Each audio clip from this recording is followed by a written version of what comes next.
Hello, my book and wax friends. I am Amber. If you are new, welcome or welcome back. I'm so glad to have you here. Today's video is a bookish video, and it is my wrap up for the second quarter 5-star predictions.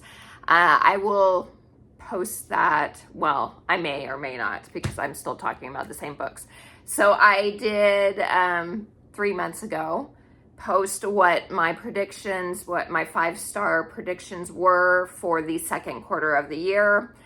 And we're here to talk about if I was correct or not, if I did better than the first quarter. I will link that because I did do the first quarter as well. So I do it by every quarter of the year. I give my predictions. So I will also have the third quarter of the year prediction video coming up soon as well. So let's jump into it. I will go from my least rated to what got a 5-star.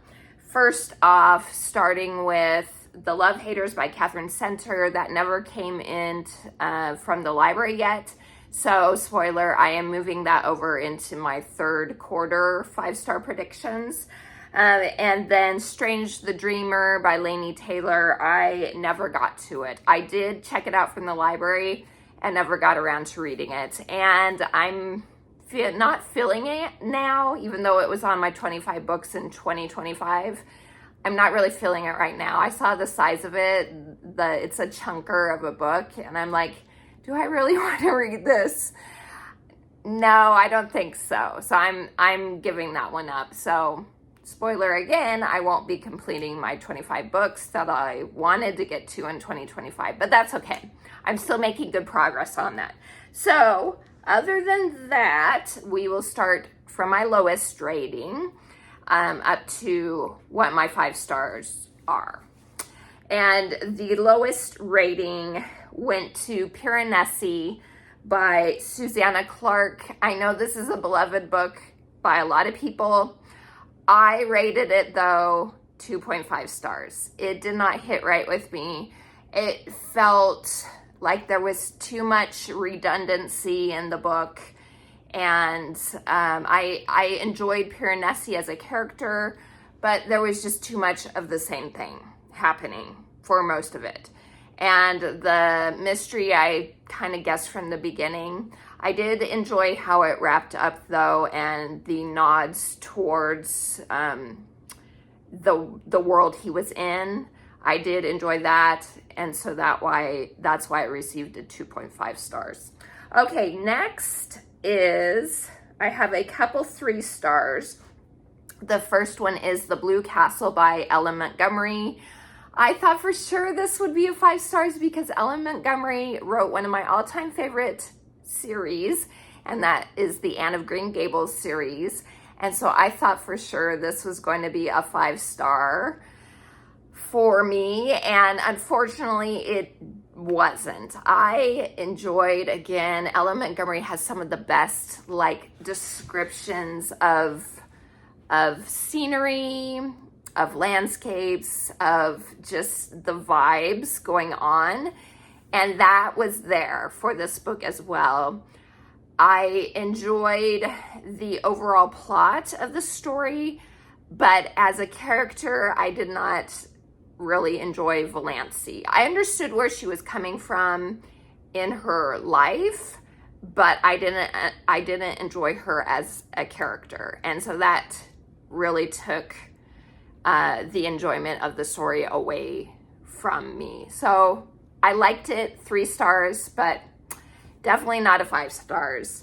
Okay, the other 3-star I did end up rating is The Rose Bargain, and this is the Fairy Lou edition. I love it. It is beautiful. And unfortunately, the story within did not match the cover as far as beauty goes. So it was a 3-star. This is like a Regency, well, actually, no, it's more Victorian England. Victorian England fantasy. Victorian England meets people mentioned the Cruel Prince. I do see in a way that it's like the Cruel Prince, especially towards the ending. So for me, the love story didn't hit like I thought it would. I actually ended up enjoying the other points of view besides, what was even her name? I think Iris. Oh, Ivy. Besides Ivy's point of view. So this is like a competition, like The Bachelor, where a bunch of girls are trying to win the hand of the queen, who is Faye, her son. So they're trying to win the hand of her son, and there's a lot of different trials that they have to go through. So not only do you get Ivy's point of view, there are a few chapters from the other contestants' point of view, and I did really enjoy that. I did not like, there is a love triangle in this. I'm not opposed to love triangles, but this, especially at the very end, felt more of like, almost like a why choose. It kind of gave me the ick a little bit at the end. And the main love interest, I didn't really feel like there was much in the way of a development between Ivy and him. And so I enjoyed it, but again, only 3 stars, not 5 stars. All right, after that, my next ratings go up to 4 stars. So I have 1, 2, 3, 4 stars. And the first one is The Geographer's Map to Romance. This is by India Holton. I thought this was going to be 5 stars because the first book was in the series, The Ornithologist's Field Guide to Love. I really did overall enjoy it, which is why I got a 4 star.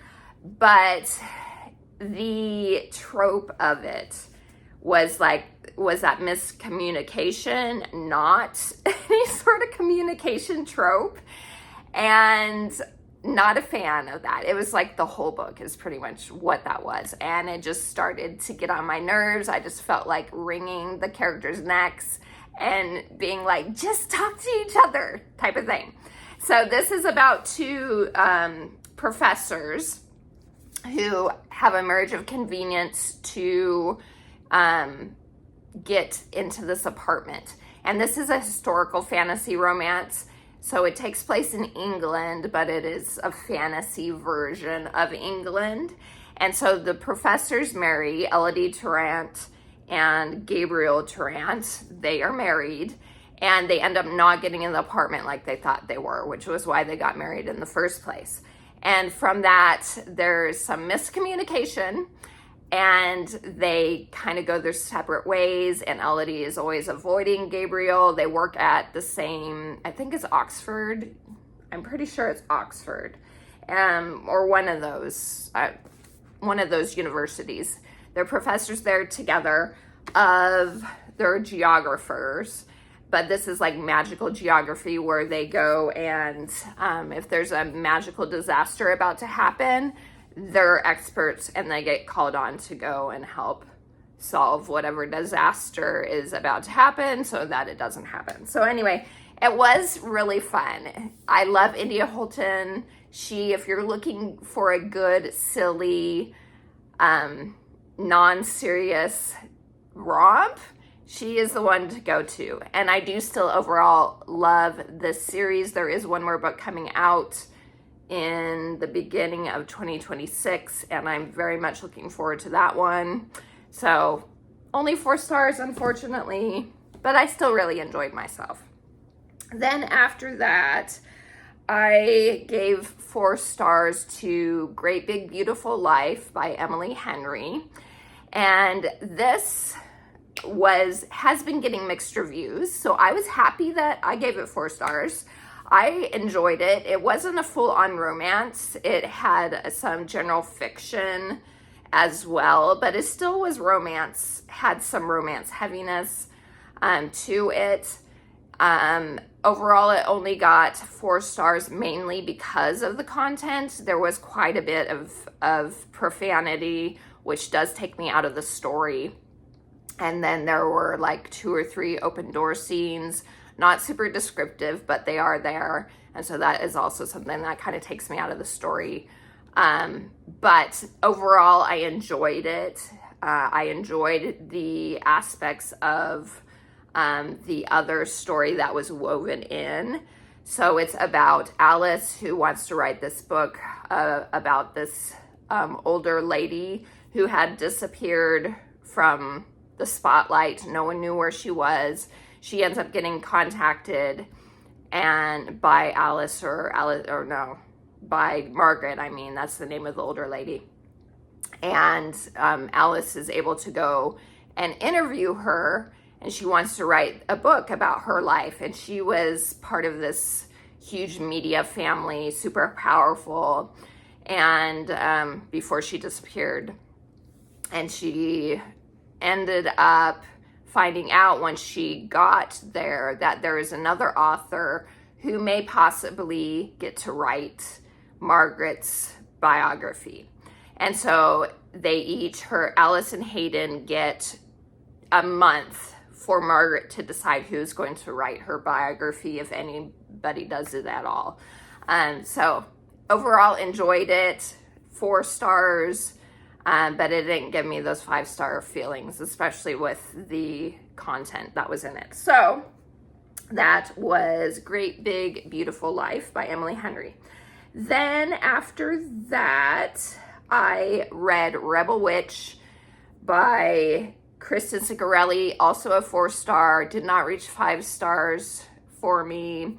I felt like the ending, overall I enjoyed the conclusion of the story, but it was wrapped up too neatly to where the last quarter of the book was kind of anticlimactic, and I wish there had been more interaction with the main villain of the story, and it just felt like it was wrapped up with a bow too neatly, and everything was good. And so that I wasn't a fan of. It was a letdown a little bit, but overall I did enjoy where the story went and the characters, where their story ended. So this is part of the Crimson Moth duology, and the book is about Rune Winters, who is a witch, and witches are being hunted. They're being killed.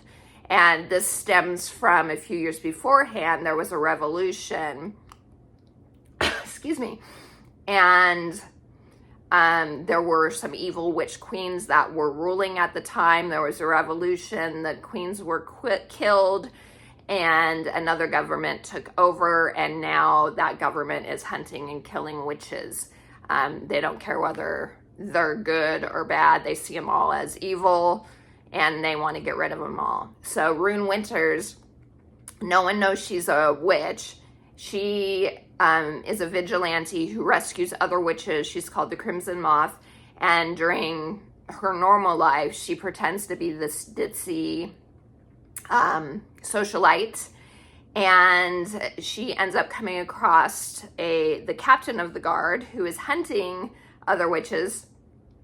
She ends up coming across him. He kind of suspects her as being the Crimson Moth, and then she wants to kind of manipulate him so that she can rescue this specific prisoner that they have, who was her grandmother's best friend and who is a witch. And so they kind of manipulate each other and pretend to court each other, and possibly real feelings end up developing. I don't know. Maybe you'll have to read the book. So the first book in the US is called The Heartless Hunter. In other countries it's called The Crimson Moth, but the full duology is called The Crimson Moth. So Rebel Witch is the conclusion to the duology, and it was 4 stars. Okay, then after that, my last 4-star was Apprentice to the Villain by Hannah Nicole Mayer. And this is the second book. The first book is Assistant to the Villain. And 4 stars, I did enjoy it. It's a story about Evie Sage, who gets hired by the villain, and it's kind of like a medieval magical world is the world that you're in, to be his assistant. He is the villain of the land, and he's out to terrorize and overthrow the king, who, because of different means, he wants to overthrow. You'll find out in the book. And that's where the first book starts. And this is a continuation of what happens in the first book. And Evie, obviously apprenticed to the villain, she kind of takes more control of her life and is a little more involved in the villainy aspect of everything, not just being an assistant to the villain. And this is a really good time. These are fun books. It's like The Office meets a rom-com, and with fantasy magic thrown in. They are a good time.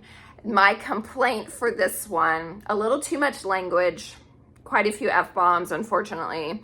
But the other thing was, it's a very slow burn. I'll just tell you guys that. It's a very slow burn in regards to the romance in this. And by the end of this, I was like, come on, come on now. It can go a little bit faster. So the third book comes out this year, Accomplice to the Villain. I think it comes out in August, actually, if I'm remembering. And I'm picking that one up. I'm hoping there's some progression in that book because it's driving me nuts. So anyway, so it got a 4-star because of those reasons. So that means, again, I only have 1 5-star from all my predictions of the books, of the 10 books I thought were going to be 5 stars.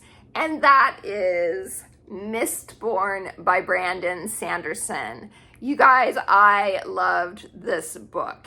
It starts out a little bit slow, but there's a lot of world building and the magic system that needs to be built.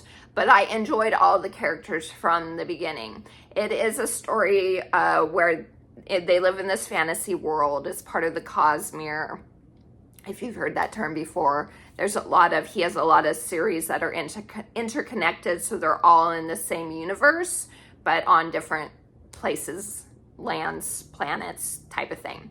So this story is about Vin, who finds out that she is a Mistborn, which means that when she ingests certain metals, she is able to use those metals to have abilities, magical type of abilities like strength or different types of manipulating emotions, all different things. So Mistborn is someone that has control over all the metals that are available. And she ends up getting recruited once she finds out that she has these abilities to helping overthrow the government. And there's like a heist that happens, and they're overthrowing the government because the Lord Ruler, he's like a god in their land. He has control over everybody, and the Ska, which is what Vin is like on the lowest totem pole. They're treated like slaves pretty much. They have no rights pretty much, and things are not good for them. And so they are on her and this band of found family are on this quest to defeat the Lord Ruler and make things better for everyone. And so, yeah, it goes from there. I really enjoyed it. The character development was wonderful. I really felt connected to all the characters, Vin and Kelsier and Sazed and everyone else. I loved it. 5 stars for sure. It gave me those 5-star feelings. And I am excited to continue the series. So that's it, you guys. Those are my wrap up of my 5-star predictions. Again, I only got 1 out of the 10 like I did the first quarter, so I have not improved in my predicting, but I'm hopeful. I'm hopeful for the third quarter that I will have better predictions. So stay tuned for that video for sure. And like I said, I will link the first quarter video for you guys so you can see those books as well and what got top 5 or, you know, a 5-star from me. So let me know if you've read any of these books, what your ratings were on them, or if any of them sound good to you. Let me know that as well. I appreciate all of you guys. Please like and subscribe if you haven't yet. And until next time, TTFN. Ta-ta for now.